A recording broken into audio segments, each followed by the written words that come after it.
Now I come to my conclusion. What interests me, and this is the real danger that I see, is that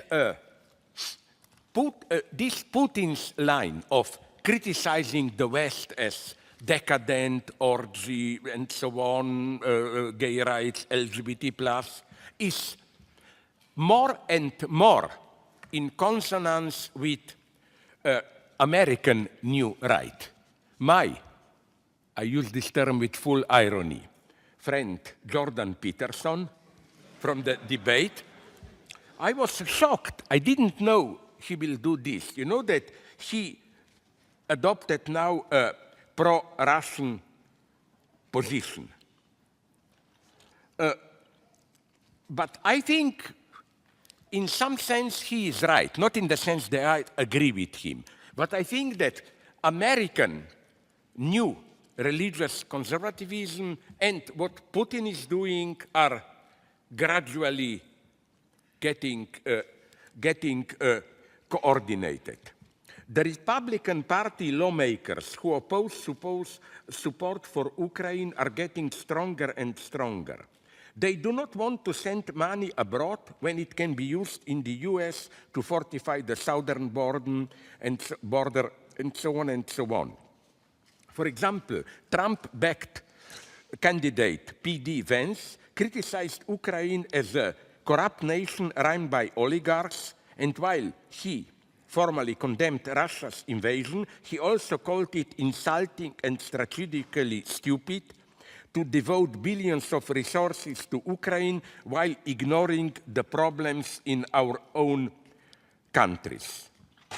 So, Russian attack on Ukraine and the alt-right revolt in the US are two aspects of the same global movement.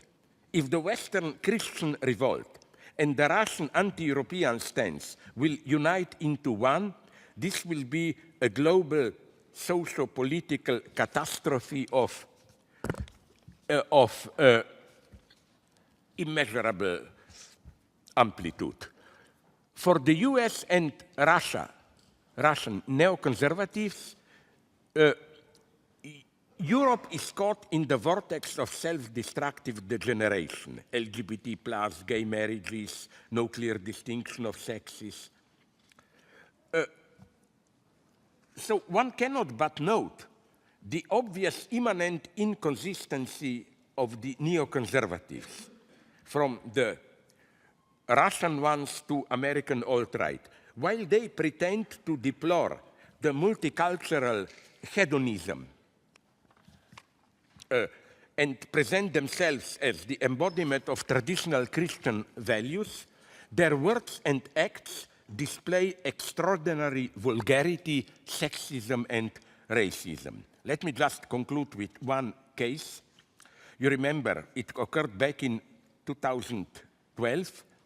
In an effort to explain his stance on abortion, Representative Todd Akin, the Republican Senate nominee from Missouri, provoked ire across the political spectrum by saying that in instances of what he called legitimate rape, women's bodies somehow block an unwanted pregnancy. Responding to this fury, Akin, how do you pronounce the name? Akin. Okay. Akin claimed that he has misspoken. He really wanted to say that there are legitimate cases of rape where penetration is really enforced, but that if the victim shows signs of consent, say getting wet and excited, this then is no longer a legitimate case of rape. I think this confusion reveals the truth. What Akin really wanted to say is precisely what his misspoken formulation says. In some cases, rape is legitimate since the victim showed signs of participation, which means it really wasn't rape. Leaving behind the obvious falsity and vulgarities of Akin's reasoning, I want to draw the parallel with the Russian attack on Ukraine, since the matter of rape was also evoked from the Russian side. At the press conference on February 7th, Putin noted that the Ukrainian government does not like the Minsk agreement and then added, like it or not, it's your duty, my beauty. The saying has well-known sexual connotations. Putin was quoting from Sleeping Beauty in a Coffin, a song by a Soviet-era punk group Red Mold, where you have the lines, Sleeping Beauty in a coffin, I crept up and fucked her, like it or dislike it, sleep my beauty. So there is a clear reference to rape here. There are cases when the rape of a country is legitimate, that is to say, justified. My point is that such male chauvinist obscenities are the not even so hidden truth of the proponents of traditional Christian values. So again, to really conclude, we should accept Peterson's basic premise. Russian attack on Ukraine and the alt-right revolt in the US are two aspects of the same global movement.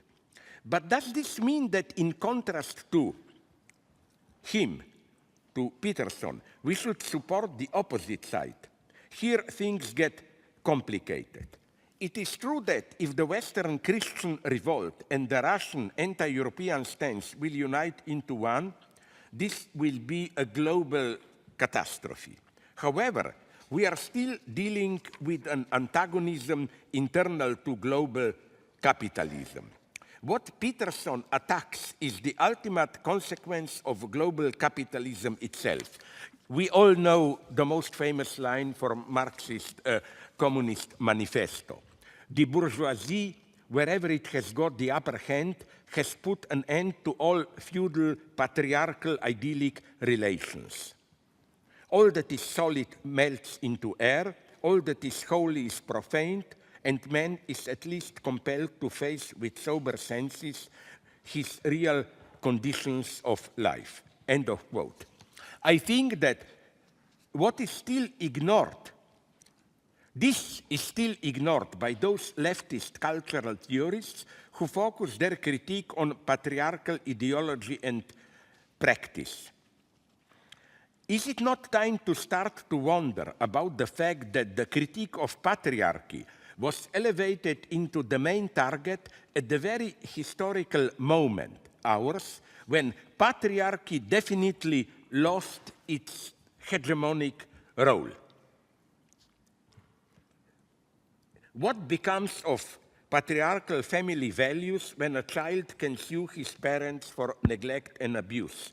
When family and parenthood are de jure reduced to temporarily dissolvable contract between independent individuals? So